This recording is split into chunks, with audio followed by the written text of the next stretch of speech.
അപ്പോൾ ഫ്രണ്ട്സ് നമ്മളിപ്പോൾ ഓലൻ്റെ ഷോറൂമിന് മുമ്പിലാണ് കേട്ടോ. അതാ പോകണം സർവീസിന് പോവാണ്. ഞാൻ ഇപ്പോൾ വന്നത് എന്തിനാണെന്ന് വെച്ചാൽ നമ്മളെ വണ്ടീൻ്റെ ഇൻഷൂർ കഴിയാനായിരുന്നു. വണ്ടി കിട്ടിയിട്ട് ഒരു കൊല്ലമൊന്നും ആയില്ല. വണ്ടി കിട്ടിയിട്ട് പാകെ 10 ദിവസമായിട്ടുള്ളൂ. കാരണം നമ്മൾ വണ്ടി ബുക്ക് ചെയ്തിട്ട് 50 ദിവസം കഴിഞ്ഞാൽ നമുക്ക് വണ്ടി കൈ കിട്ടിയത്. അവിടെ തന്നെ ഇൻഷൂർ ഇപ്പോൾ കഴിഞ്ഞു. ഇൻഷൂർ പുതുക്കണ്ടേ കയ്യാറിന് മീൻസ് നമ്മളെ ബമ്പർ ടമ്പർ കഴിഞ്ഞിട്ടോ. ഫസ്റ്റ് ക്ലാസ് അല്ല, ബമ്പർ തേർഡ് ക്ലാസ് അല്ല വരിക. പക്ഷേ ഇപ്പോൾ തേർഡ് ക്ലാസ് ഉണ്ടാവുള്ളൂ. ഇനി തേർഡ് ക്ലാസ് ഉണ്ടാവുള്ളൂ. തേർഡ് ക്ലാസ് 5 കൊല്ലത്തിന് 4 കൊല്ലത്തിനും കൂടി ഉണ്ടാവും. പക്ഷെ നമുക്ക് ബമ്പർ ടമ്പർ പുതുക്കാനുള്ള കാര്യങ്ങളൊന്നും ചോദിച്ചോക്കാം. കുറച്ച് സൈറ്റ് ഇങ്ങനെ മെസ്സേജ് വന്നുകൊണ്ടിരിക്കുന്നുണ്ട്. നമുക്കിവിടെ ഒന്നും ഏതായാലും അത് പുതുക്കിയിട്ട് പോകുന്നില്ല. വണ്ടിൻ്റെ ഫ്രണ്ട് ചെറുതായിട്ട് ഇങ്ങനെ കുലുങ്ങുണ്ട് അവിടെ. അങ്ങനെ അത് റെഡിയാക്കാം.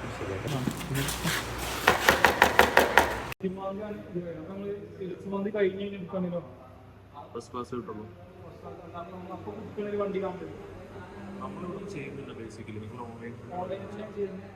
ഇവിടെ നമ്മൾ അതിന് സെപ്പറേറ്റ് സ്റ്റാഫോ അങ്ങനെ പരിപാടിയൊന്നുമില്ല. നമ്മൾ ഓൺലൈൻ തന്നെ ചെയ്യാനാണ് ലിങ്ക് വരുന്നത്. ഇതിൽ കയറി ഇതോടെ സെലക്ട് ചെയ്യുക, നേരെ പേയ്മെന്റ് ചെയ്യുക. അതൊന്നും ചെയ്യാനില്ല. ഫസ്റ്റ് ക്ലാസ്സേ കിട്ടുള്ളൂ. അപ്പോൾ ഇതിലേക്ക് ചെക്ക് ചെയ്യാൻ പറ്റില്ല. പിന്നെ പുറത്തിറങ്ങുന്നില്ല. ഇപ്പോൾ ഓൾറെഡി ടൈപ്പുള്ള ആൾക്കാരാണ്.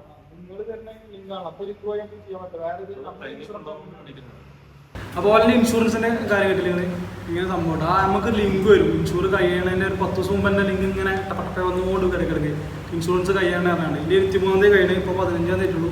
ഒരു 10 ദിവസം മുമ്പ് തന്നെ ഇങ്ങനെ ലിങ്ക് 2-3 പ്രാവശ്യമായിട്ട് ഇതിനിടയിൽ വന്ന്. അപ്പോൾ എന്താ സംഭവം എന്ന് അറിയാൻ വേണ്ടി ഇവിടെ വന്നതാണ്. അപ്പോൾ ഇൻഷുറൻസ് ഫസ്റ്റ് കഴിയണതിന് മുമ്പേ നമ്മൾ ചെയ്യണം. എന്നാലും നമുക്ക് ഓലയിലെ ടൈപ്പുള്ള ആൾക്കാരായിട്ട് ഇൻഷുറൻസ് എടുക്കാൻ പറ്റുള്ളൂ.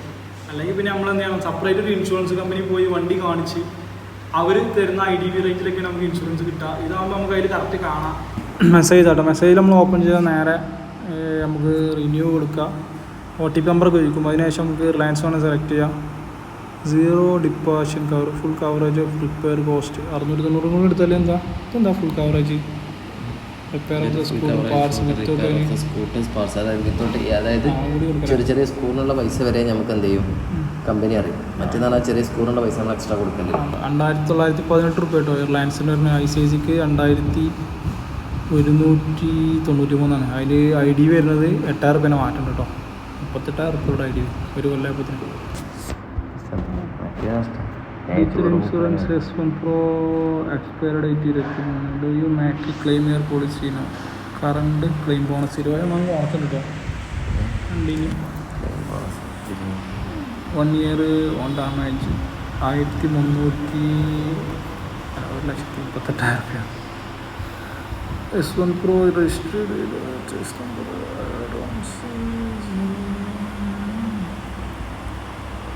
2,918 രൂപ കേട്ടോ. കുറവാണല്ലോ. അപ്പോൾ 3,000 രൂപ ഉണ്ട്. 3,363 രൂപ ഉണ്ടോ. അതിന് 20% ബോണസ് വെച്ചാൽ 2,918 രൂപ. 3,000 രൂപ വരുന്നുണ്ട് ഓളിൻ്റെ ഇൻഷുറൻസ്. പ്രൊസീഡ്.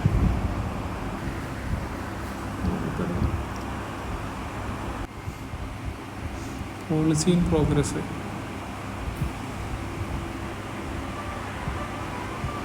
ഇൻഷുറൻസ് റിന്യൂവൽ പ്രോഗ്രസ്സറാണ് ഒന്നാണ് കേട്ടോ. ചെക്ക് സ്റ്റാറ്റസ് പേയ്മെൻറ്റ് ചെയ്ത് NBC വാലിഡേറ്റ് പോളിസി ഇഷ്യൂ ഇത്ര സംഭവം കണ്ടിട്ടുണ്ട്. സിമ്പിളായിട്ട് നമുക്ക് ഇൻഷുറൻസ് അപ്ഡേറ്റ് ചെയ്തിട്ട് അപ്പോൾ നമ്മൾ ഇൻഷുറൻസ് അപ്ഡേറ്റ് ചെയ്ത് 3,000 രൂപ വെച്ച് വന്നത് വിത്ത് സ്ക്രൂവിൻ്റെ പൈസ അടക്കം. സ്ക്രൂവിന് പൈസ കൊടുക്കാതെ നമ്മൾ 3,000 രൂപയ്ക്ക് ഇപ്പോൾ ഇൻഷുറൻസ് അപ്ഡേറ്റ് ചെയ്യുന്നത് സിമ്പിൾ. ആകെ ഒരു ഇന്ത്യയുടെ കേസ് അപ്ഡേറ്റ് ചെയ്യാൻ 20% ബോണസ് കിട്ടുക. ക്ലെയിം ചെയ്യാത്തോണ്ട് കേട്ടോ. അടുത്തൊരു കിട്ടില്ല ക്ലെയിം ചെയ്തില്ലെങ്കിലും കിട്ടും. പക്ഷെ അത് തന്നെയാണ് ക്ലെയിം ചെയ്യാൻ നോക്കും വേണ്ട. 1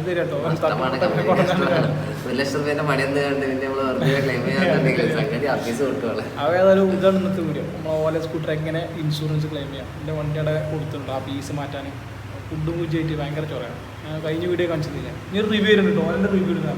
അത് വരുന്നുണ്ട് അടുത്ത വീഡിയോ.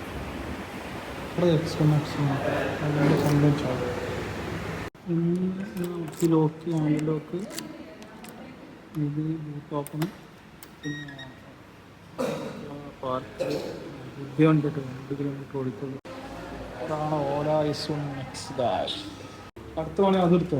86,000 സ്റ്റാർട്ടിങ് ആണ് വണ്ടിക്ക്. റേഞ്ച് അറിയില്ല. റേഞ്ച് സ്റ്റാർട്ടിങ് ആണ്. 3 ബാറ്ററി ലെവൽ വരുന്ന സാധനമാണല്ലോ. അതിന്റെ റേഞ്ച് എത്രയാ? കിലോമീറ്റർ റേഞ്ച് എത്ര? 3. അതല്ല ഏറ്റവും ലോ എത്ര കിട്ടും? 80 കിലോമീറ്റർ. 80 86 പറഞ്ഞേ 80 86 പറഞ്ഞേ. 80 എക്കോല 80 കിട്ടുള്ളൂ. എന്നാലും എന്റെ ഏതാണ്ട് എത്ര ലേതർ 90 ഇടുന്നുള്ളൂ. ഒന്നേ കൊടുക്കണ്ടേ ഡബിൾ പൈസ എങ്ങനെയല്ല ആവട്ടോ. ചാവി ഉണ്ടായിരുന്നു ഓലന്റെ പ്രശ്നത്തിന് സോഫ്റ്റ്വെയർ ആ പ്രശ്നം ചിന്തില്ല. ചാവി ഉണ്ടായിരുന്നു. ചാവി ഉണ്ടോ സോഫ്റ്റ്വെയർ ഉണ്ടാവുമല്ലോ. സോഫ്റ്റ്വെയർ ചാവിക്ക് തന്നെ സോഫ്റ്റ്വെയർ എന്റെ ഇതിന്റെ മാതിരി തന്നെ സോഫ്റ്റ്വെയർ ഒന്നും വേണ്ട. ഇതിനില്ല ഒക്കെ സ്വിച്ചാ റിവേഴ്സ് ക്രൂസ് കൺട്രോള് സോഫ്റ്റ്വെയർ ഒന്നുമില്ല. എന്തിന് സോഫ്റ്റ്വെയർ? ഇത് നോർമൽ ലെവല് സാധാരണക്കാർക്ക് ഓട്ടാണ്. സാധാരണക്കാർക്ക് നല്ല എന്താ പറയുക പൊട്ടന്മാരെടുക്കാത്ത വണ്ടി. കാരണം ഞാൻ പറഞ്ഞ ഒരു സ്വിച്ച് തെറ്റിയാലേ ലോകത്തുള്ള എല്ലാ ഓലയും നിൽക്കും. അങ്ങനെ തന്നെ അല്ലേ സോഫ്റ്റ്വെയർ അല്ലടാ സോഫ്റ്റ്വെയർ. അതാ പറഞ്ഞത്. പക്ഷെ ഇത് നിൽക്കൂല. ബുദ്ധിയുള്ള ആൾക്കാർ എടുക്കുന്ന വണ്ടി. ഇത് സാധാരണ എന്താ പറയാ കൊണ്ടുവരാൻ സുഖം. ചാവിയുടെ ഒരു ഏതൊരു ഉപയോക്താവാണ് സന്തുഷ്ടനാണ്. എന്നിട്ട് ഈ ഇടക്കിടക്ക് ഞാൻ മുഖത്ത് കാണലുണ്ടല്ലോ.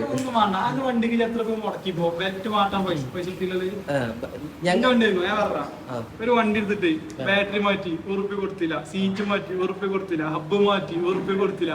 ഇപ്പൊ ഫ്രണ്ട് ഉറുപ്പി ചെലവില്ല വണ്ടി. പക്ഷെ ഞങ്ങൾക്കും ചെലവില്ലല്ലോ. ഞങ്ങൾക്കും അതേ മാതിരി രസം കേൾക്കണോ? പക്ഷെ അതെ ഫുള്ള് കംപ്ലൈന്റ് ആണ്. ഹലോ ഗൈസ്, നിങ്ങൾ മനസ്സിലാക്കണം, ഫുൾ കംപ്ലൈന്റ് ആ വണ്ടി. നിങ്ങൾ കിട്ടിയില്ല കംപ്ലൈന്റുകൾ. ബാറ്ററി വരെ മാറ്റി. അതും കൊണ്ടൊക്കെ ഒരു 3 മാസം കൊണ്ടിട്ട് 10,000 കിലോമീറ്റർ തയ്ച്ചോടിയിട്ടില്ലാന്ന്. അപ്പൊ തന്നെ ബാറ്ററി മാറ്റി. ഓരോ അവസ്ഥയാണ് ആലോചിച്ച് നോക്കി. പക്ഷെ ഞമ്മളെ വണ്ടിയിലുണ്ട് ഒരു കുഴപ്പമില്ല ഇതുവരെ. എന്നിട്ട് ഉളുപ്പില്ലാതെ കുത്തിറക്കണേ. ഇത് പറയാനും കുറച്ച് എളുപ്പമാണ് എനിക്ക്. ആ മുഖത്ത് നോക്കി അതെപ്പോൾ ചില്ല. നമ്മളെ പ്രേമലൂര് പറഞ്ഞ മാതിരി കിട്ടി എന്നറിയില്ലേ. ഏതായാലും ഇനി അടുത്തത് ഓന്റെ ലക്ഷ്യം എന്ന് പറഞ്ഞത് ആ കാണുന്ന വണ്ടിയാണ്. പാപ്പാക്കല്ലേ? പാപ്പാനെ കൂടി പറ്റിച്ചാളാ.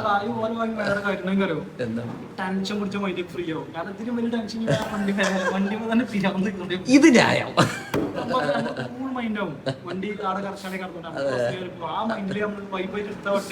ഇങ്ങനെ എത്ര തവണ ബസ് കയറി പോയിട്ടുള്ളത് ഞമ്മക്കേ അറിയുള്ളൂ. അല്ലാ, അത് നിങ്ങൾക്ക് കേൾക്കണ അതിന്റെ രസം. കോയമ്പത്തൂര് വണ്ടി കുടുങ്ങിയ കഥ ഉണ്ട്. കോയമ്പത്തൂർക്ക് ലാഭം നോക്കി പോയതാണ്. പക്ഷെ സാധാരണ കാറിൽ പോണീനാരുടെ ചെലവായി പിന്നെ ആ വണ്ടി കൊണ്ടുവരാൻ. ഞാനൊക്കെ ഉണ്ടാവും, സ്വാഭാവികം. എന്നിട്ടും അവന്റെ മുഖത്ത് നോക്കിയിട്ട് ആ സങ്കടം കാണുന്നുണ്ടോ? അവന്റെ മുഖത്ത് കാണൂല. അതാണോ അവന്റെ വിജയം? കാരണം എന്താ വെച്ചാല് ഞാൻ അവരോട് മാണ്ടാന്ന് പറഞ്ഞു കൊടുത്തതാണ്. അങ്ങനെ തന്നെ വേണോ എങ്കിൽ കിട്ടിട്ടോ. പക്ഷെ ഇത് മാറ്റിയില്ല. സൗണ്ട് ഒന്നിനെ ഇതില്ലോ സ്റ്റോക്കില്ല. സ്റ്റോക്കില്ല. സ്റ്റോക്കില്ല. ഏറ്റവും വലിയ പരാതി ഒരു സാധനം സ്റ്റോക്ക് സംഭവം റെഡിയായില്ലേ? സൗണ്ട് പോയി. റോഡ് പണി എടുക്കല്ലേ? വേണ്ട, ഞങ്ങളെ ഏതറുണ്ട് അവിടെ ചെന്ന് നോക്ക്. അവിടെ മാറ്റി പോയവിടെ എനിക്ക് വരുന്നോ? ഞാൻ പോവാ. ലാഭം നോക്കിയല്ലേ? ലാഭം നോക്കിയല്ലേ?